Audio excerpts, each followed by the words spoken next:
Ikot naman. Anyway mga utol, ganyan yung ginagawa nila. Palagi ang ginagawa ng China yan sa atin. Bukod sa pangaharang, pandadarag, pambubuli, binobomba. Hanggang saan yan? Hanggang saan, kumbaga, yung Philippine Coast Guard natin, hanggang saan magtitiis na tayo yung ginaganyan? Na sa halip dapat tayo yung nagtataboy sa kanila. Dahil teritoryo po natin yung lugar na yan. Diba? Napakahaba ng PC ng Pilipinas. Kaya ayaw natin mag-engage sa gera. Ayaw natin magkaroon ng direktang konfrontasyon yung violente na o armed attack. Ayaw natin nun, mga utol, iniiwasan natin. Tayo yung umiiwas sa ating teritoryo pero hanggang saan? Oo, gusto ko yung movement o yung taktika ng ating gobyerno na depensahan lamang ang ating mga teritoryo. Pero itong provokasyon na ginagawa ng China is parang sobra na. Dapat may pagtututo na tayo sa kanila. Gawin din natin sa kanila yan. Yun, pwede naman yun eh. Pagkasama natin yung United States of America, Japan, hindi kasi natin kaya yung presensya ng China, hindi natin kaya yung mga barko nila. Pero subukan kaya natin gawin sa kanila yan, ano kayang kalalabasan? Mga karunungan, kaalaman, teorya, kasaysayan, hiwaga at mga bagong tuklas. Alamin natin, alamin natin. Palagian rin naman binabanggit ng ating Pangulo sa mga pahayag niya. Partikular pag usapin ng issue sa West Philippine Sea, si President Bongbong Marcos, nasabi niya na talaga na hindi tayo papayag na maagawan ng teritoryo ng China kahit daw 1 pulgada. Mula yan sa ating Pangulo, syempre gumagawa talaga sila ng hakbang ang ating gobyerno na mapanatili na maproteksyonan natin ang ating mga teritoryo. Pero sa pamamaraan ng diplomasya hanggat maaari mga utol. Hindi tayo mag-i-engage sa isang gera. Okay? So tayo ay dedepensa sa ating mga teritoryo. Kaya eto mga utol, may backup kami. Check wa. Amerika, nagpadala din ng military aircraft sa Ayungin. Siyempre, alam naman natin yung mga pangyayari sa Ayungin. Kamakailan lamang, meron na naman. Binomba na naman yung resupply mission natin. At saka, ginigiit talaga ng China na dapat tayong lumayas doon sa Ayungin Shoal. Okay, ito'y mula kay Aerial TV. Pakisubscribe siya. Pakilike na rin yung video. Siyempre, alam naman natin hindi papayag ang mga Pinoy game na.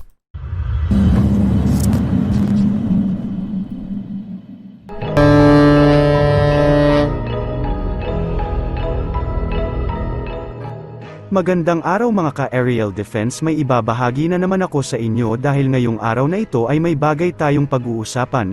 Amerika, hindi pinabayaan ang Pilipinas nagpadala ng military aircraft sa Ayungin, pero bago tayo magpatuloy wag mo muna kalimutan mag-like, share, and subscribe, paki-follow at like muna ng aming page na nasa description na ang link.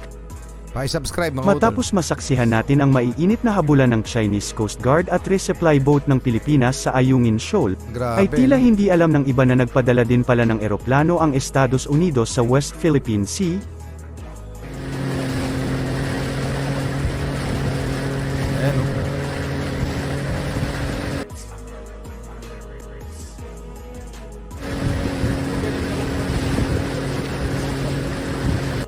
Actual footage yan mga utol ha. Ayan o. So, malaking bagay rin Sa nangyaring ng maiinit na tagpo na naman sa West Philippine Sea ay tila nakamasid ang eroplano ng Estados Unidos sa nangyayari doon. Ilang resupply mission na ang ginabayan at sinubaybayan ng mga military aircraft ng US ang Pilipinas. Makikita naman natin sa video na talagang paikot-ikot ang eroplano ng Amerika para bantayan ang ating hukbo doon. Bilang pangako na rin ng Amerika sa Pilipinas na tutulong sila sa mga misyon natin sa West Philippine Sea, inilabas na din ang iba pang Teka lang bago tayo magpatuloy, naalala ko yung yung statement ng isang senador na may umiikot nga na baka daw mag-escalate yung issue. Naalala nyo yun?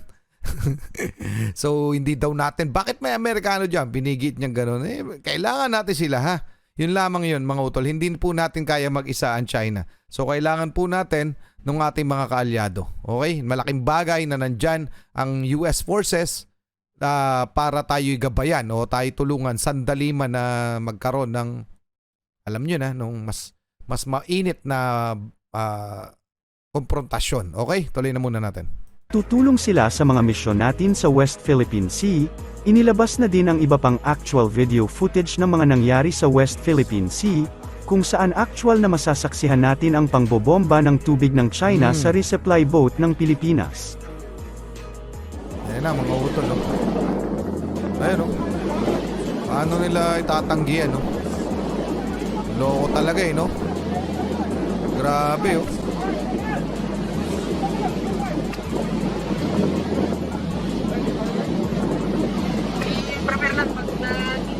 Grabe.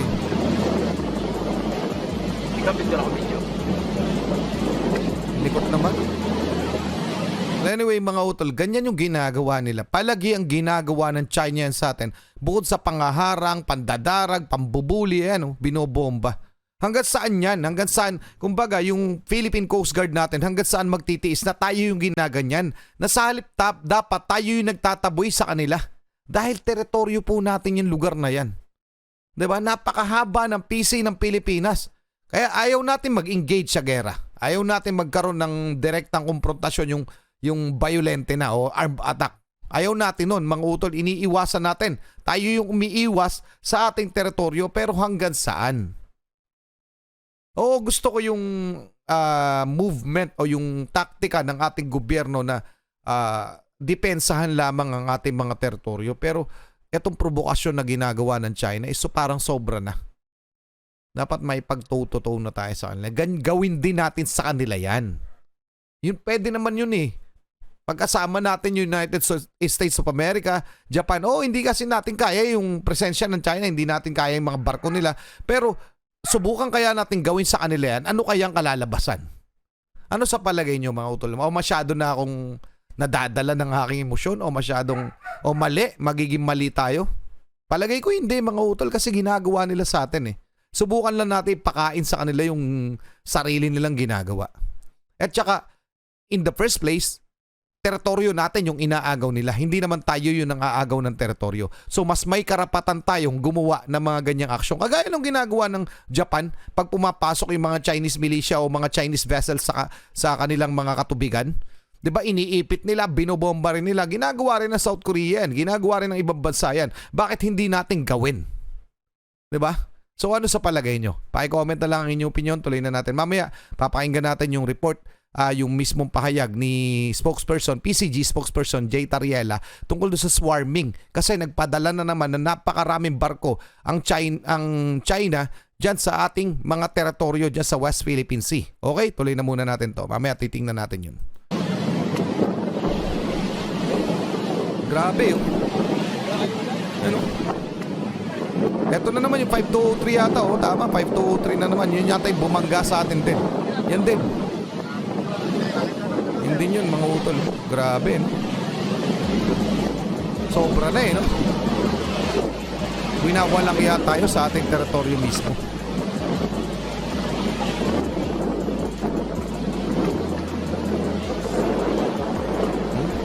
Ang likot lang ng video. Sakit sa ulo.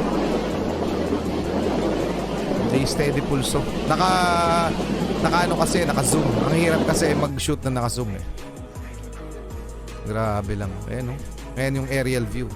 Tingnan mo. Para lang maitaboy tayo. Tayo yung tinataboy. Walang iya eh, 'di ba? Sobrang kawalang iyaan, 'di ba? Sobra na 'yan eh. Sobra na 'yan, insan.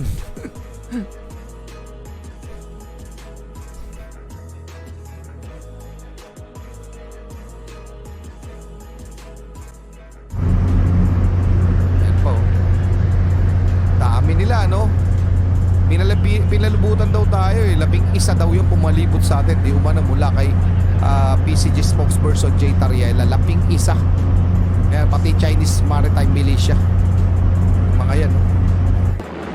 Ngayon,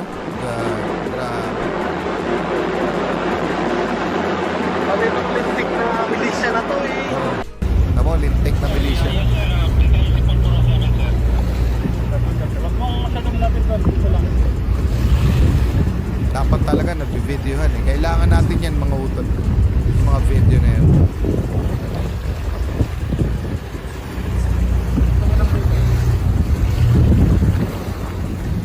Pansamantala natin ititigil, mga utol. Painggan lang natin sandali itong Mula to sa inquirer.net, no? Paki-subscribe nga.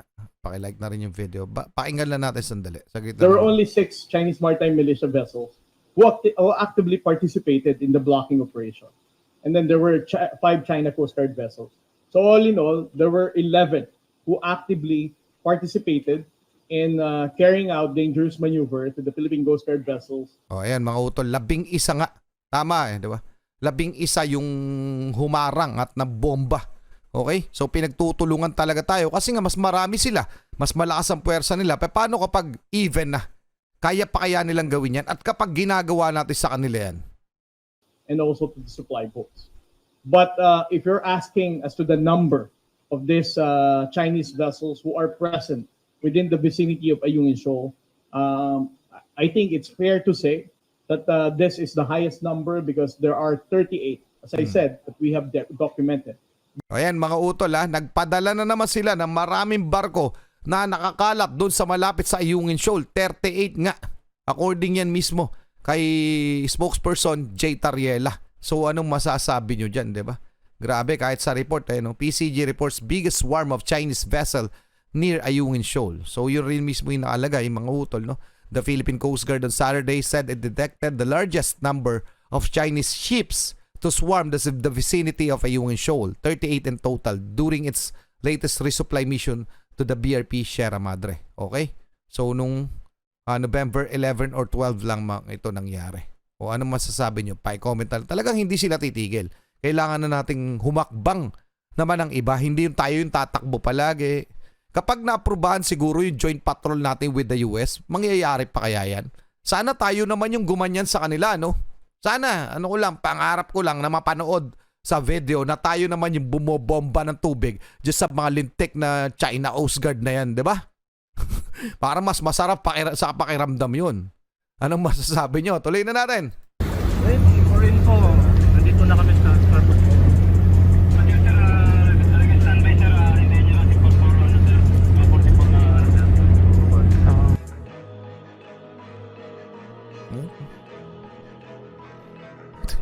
Winawalang yata tayo sa mismong teritoryo natin. Take note, sa teritoryo natin. Winawalang yata tayo ng mga yan. May katapusan yan mga utol. Wag lang sana gera ang maging tugon nito, di ba? Kasi baka maging tugon nito, gera naman. Mahirap naman yun.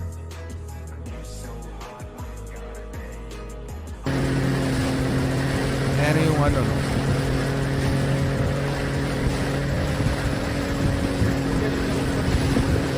Well anyway, ihinto na natin to. Pinakita ulit sa inyo. And yung US Indo-Pacific Command, meron naman silang ginagawang mga hakbang at saka tuloy-tuloy po yung mga joint military activities with Philippines, Japan, Australia, Canada at United States. And syempre, nangako rin naman ng United States at ang Japan sa atin na talagang tutulungan tayo dito sa isyong kinakaharap natin sa West Philippine Sea. Pero yun nga, kasi aminin nga natin o hindi naman talaga natin kaya mag-isa to China. So kailangan natin sila. Pero wag nating iisipin na walang ginagawang tugon ng ating gobyerno. So sana nga lang mapadali na yung joint patrol para hindi na to nangyayari doon sa Philippine Coast Guard natin, doon sa mga, 'di ba? Pati yung mga mangingisda natin takot ng mangisda diyan sa mga lugar na yan dahil hinaharang din sila ng mga China Coast Guard. Syempre natatakot sila baka bigla silang kung ano pa man, 'di ba? Okay, pero kudos sa mga Philippine Coast Guard natin, Philippine Navy natin, sa Armed Forces of the Philippines, sa Department of National Defense, at kudos sa ating presidente at kudos sa ating mga kaalyado, United States of America and Japan at lahat ng bansang kumakampi sa atin sa laban natin ito ng ating teritoryo, mga utol. So kailangan ko ang inyong komento. Paki-comment na lang ang mga inyong saloobin at opinyon. Maraming salamat kay Ariel TV. Maraming salamat sa inyong mga utol. At least meron tayong backup. Yun na nga medyo hindi tayo kakabahan kasi kahit ano pa man mangyari, kung sakaling gagalaw ng walang yatong ng sobra-sobra, itong China, nandyan ang United States para pagtanggol tayo. At kasi kung tayo lamang, hindi na talaga natin kaya. Mga utol, hanggang doon lang muna. Muli ako sa Target Achilles and we have the Real Star Production. Ako nagpapasalamat sa walang sawa niyong pagsuporta. Kayo mag-iingat, keep safe, God bless. At Saludo po ako sa inyong lahat. Mabuhay ang Pilipinas. Maraming salamat po.